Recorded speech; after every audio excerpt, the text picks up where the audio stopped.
something, nothing.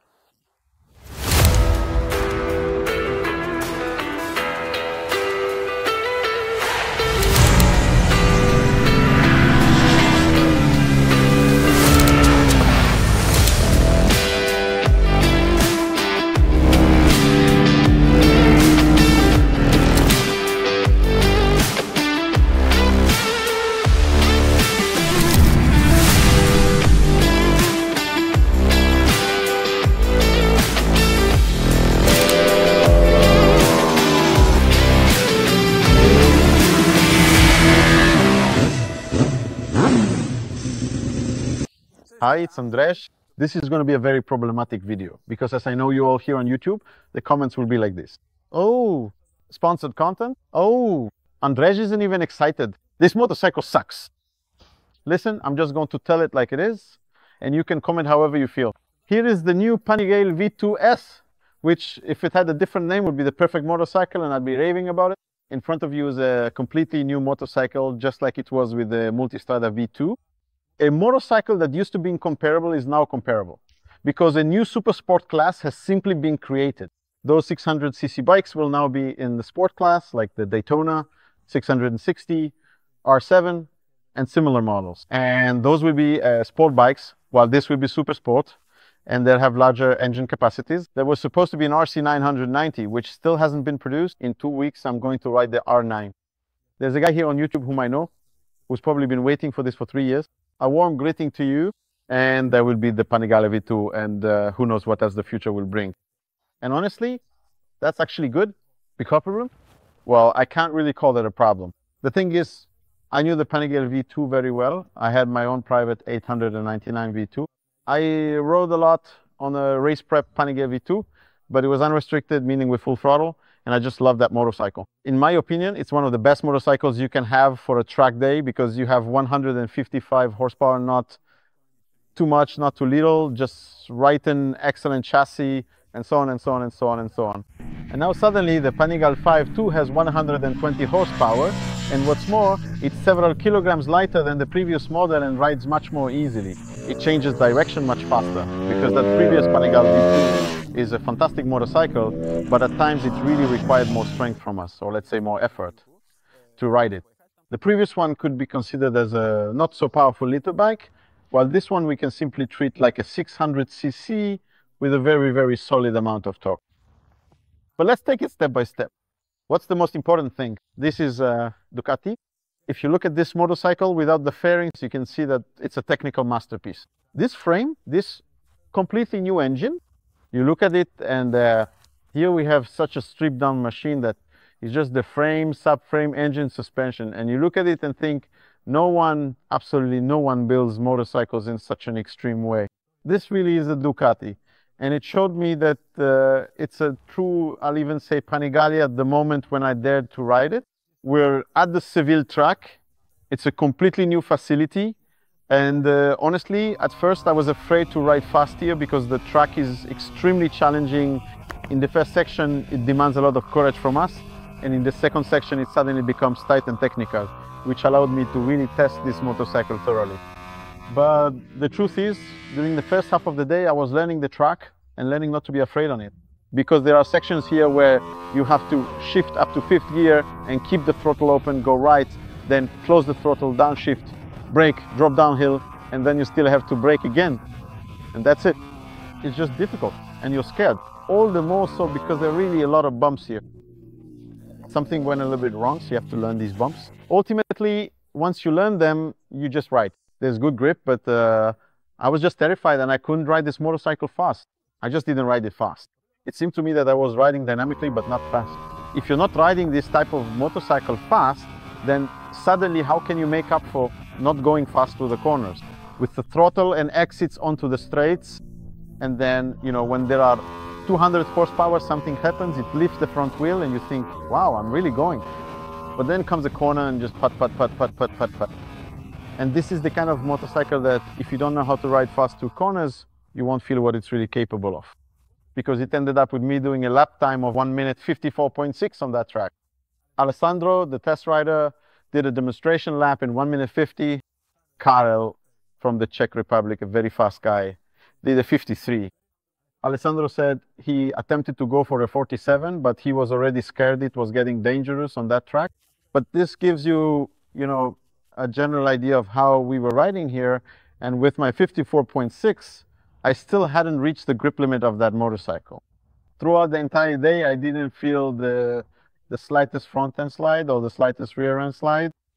I didn't miss a single braking point, even though I set up cones, because there aren't those distance boards, and not even once. Even when I deliberately brake late was the situation where I ran wide and messed up the whole corner. Of course, a few times it spat me out, but all it took was a correction and the bike just went. At the end, when I started riding and did that faster lap, that's when I really felt how the rear started to work.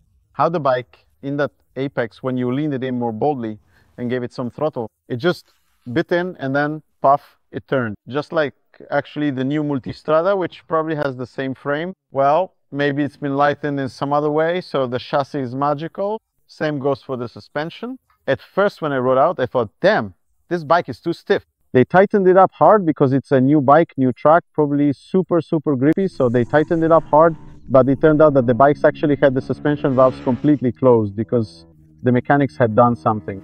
I don't know, it's kind of a long story. For the second session, all the bikes were set up the way Alessandro decided. And that's when it all started. Seriously, the bike was spot on. The very fact that it's a stock mesh, well, of course, it's the S version, which means it has all-in suspension, front and rear. The very fact that they put SC1 tires on a stock machine shows the confidence that the engineers, testers, and Ducati representatives have in this chassis. Because often when you have a street bike and you put slicks on it, it suddenly turns out that it can actually perform worse than it would on street tires, simply because the suspension can't keep up, it's too soft, and so on. And here, without any problem, by adjusting the preload, rebound, and compression settings, we made this motorcycle ride like an absolute beast.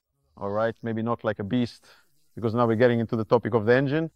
The engine is perfectly smooth, which will definitely be appreciated by people who want to learn how to ride a sport bike, or actually just sporty riding in general, meaning on the track. It pulls from the bottom through the mid-range, everything is even, smooth, just perfect. Spot on. But if you're an experienced rider, well, I guess I can call myself an experienced rider now, right? Are you leaving? It just keeps pulling and pulling and pulling. And then suddenly, okay, you have to shift gears and it keeps pulling and pulling and you have to shift gears. That's how I described it, because here the engineers and testers were interviewing us, asking for our opinion. I said, if we compare this motorcycle to, let's say the 4-cylinder 600S, like the old supersports, it was like this. You were riding and it was like this, right? Nothing, nothing, nothing, then something, and you had to hold on to that something the whole time. But here, when you ride this motorcycle, it's like something, something, something, something, something, something. That is missing something more, which in reality is dictated by the new standards and regulations and so on and so on. Let me remind you that the previous Panigale V2, which raced in the supersport class, Ducati and all the teams were allowed to have the throttle open to, I think, 72 or 74%. I don't remember exactly because it kept changing. They kept restricting the throttle on me all the time. This motorcycle, 155 horsepower, supersport version, 140 horsepower, here 120.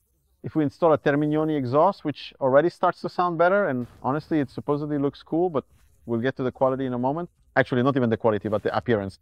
Here, with the Termignoni, we already have 125 horsepower. And if race mechanics start tinkering here, we'll soon have the same power in this motorcycle that is 140 horsepower, but it will be much lighter. Because with the exhaust, it already weighs about 165 kilograms without fuel. Ducati always gives the weight without fuel, but that doesn't really matter here. So the power to weight ratio will ultimately be better, and this motorcycle will continue to be developed. So it's the same as with the ER9, and I don't even feel like listing out the motorcycles anymore because I'm a bit tired too. It's a step back in order to later take 2 steps forward. And all of us who knew those Silesian 600S and so on, and those of us who might complain, we're no longer the target, the customers, or the focus of these manufacturers. Instead, it's meant for a new generation of people who will start riding these motorcycles, and they will keep developing further and further.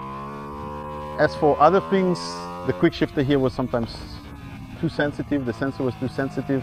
But this issue was also present in the Multistrada. This is definitely a matter of calibration. I'm actually confident that it will work perfectly because Ducati's quickshifters and their gearboxes have always been top-notch. And just to be clear, there's no Desmo here, in case anyone cares, and there's no single-sided swing arm either.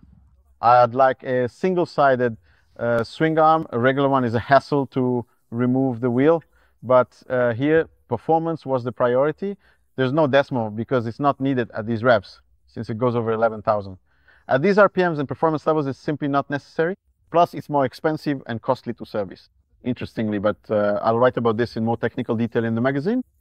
The engine is over square, meaning the piston is 98 millimeters. It's really got a huge piston and the stroke is only 61 millimeters. That's why this engine revs up so nicely, so willingly. Well, I got lost again. It wheelies nicely. And you know what?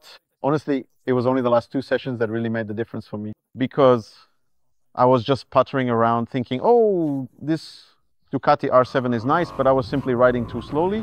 And it was only in the last 2 sessions after I had something to drink and eat, and Mariusz showed up, and I thought, okay, I'll show off a bit in front of Mariusz that I pushed it for 1 session, and I thought, damn, now it's starting to get fun.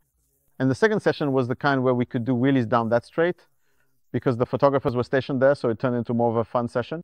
So I was already popping wheelies on that motorcycle down the whole straight second gear, third, fourth, all on the throttle, everything on the throttle second, then third, fourth, fifth, and I was riding like that, just cruising along because the speed was so high that the front wheel head top could actually stay pretty low. I could see the front end up like that, just going boo, riding however I wanted, and it was really 100% control, total control. Then Alessandro passed me and I thought, okay, I'll push for 1 more lap. So I did, and I finally nailed those corners. Because on this track, if you don't nail that double section, where you go blindly over a crest and you don't know if you have enough asphalt under your wheels, you have to be really wide to make it through there. I managed to nail those corners, and the 54-second lap time showed up. I thought to myself, okay, that's not too embarrassing. I'm only a second behind Carlo and 4 seconds behind Alessandro. And for me, the reference point is that I'm just 4 seconds slower than the really fast guys. That's when I'm satisfied. So in the end, it was just awesome. Because after all, it's still a Ducati, right? It sounds cool with the Terminioni, but without it, it's just average because it's Euro 5 plus, and that's not Ducati's fault. The biggest issue with Ducati, as I was saying with Josun from Korea, is that like with the Daytona 660, it goes Piku, or something like that, where you approach the bike and it creaks here and there.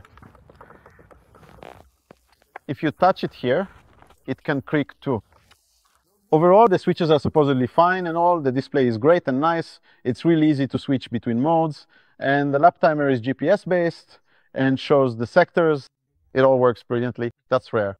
You only get things like this with Ducati. There's cruise control, heated grips, and basically everything. But this motorcycle won't be cheap, and it can be that someone comes to the showroom, touches it, presses here, and it does this. And it looks like they've acknowledged it, so we'll see if it gets fixed, because these are things that can be improved. I mean, for Christ's sake. These are also pre-production motorcycles, although I already mentioned the Multistrada, and someone said they'd already checked out the Multistrada in the showroom, and some things were creaking there too. Or here, there are some cables that could simply be routed more neatly, but they're not. So it's like this. The technical people responsible for the frame and the engine got their guidelines, their target show, much power it should have, how it should handle here, and so on, and they did their job perfectly, really. It's hard, really hard. They've generally defended this motorcycle well, because even the sound when you're riding, it's not like it's some dud. You can feel that it's a Ducati and everything is great. But the people responsible for the plastics, the fit and finish, you know, that kind of detailing, it's like they slept through it, didn't show up to work, or just didn't put in as much effort as the people working on the technical aspect. And, you know, these are things you can live with, because unfortunately all manufacturers, well, maybe not all, but most of them are starting to look for savings in strange places. But it really shouldn't be the case with Ducati, simply because if they're building their brand as something very premium and it's supposed to be very, very, very, very special, then it has to be perfect in every detail. It's not about someone coming up and touching it in the showroom and saying, what is this even supposed to be? It has to be right. Honestly, I kind of regret that we didn't ride this motorcycle on the street, But at the same time, I really wouldn't want to ride such a sport bike on the street because it would definitely be way too fast for the road. I don't even really know what speed I reached today. We'll see on the onboard footage, but I think I would perceive this engine completely differently on the street. You know, you go out on the track and it's bam, bam, bam, bam, bam, especially since here the straight was uphill and so on. On the street, I think the torque, the power would make you go, oh wow, that's awesome. I don't know. We'll see what you write to me, because these motorcycles will probably be available soon. So just take them for a test ride and then come back to this video and write in the comments, hey, I rode it and I think this, this, and this. All right. Then we'll see if I know what I'm talking about or not. And that's it. Write in the comments what else you want to know, because I'm going to write this article for the magazine and I'll try to cover this topic even more thoroughly. Take care.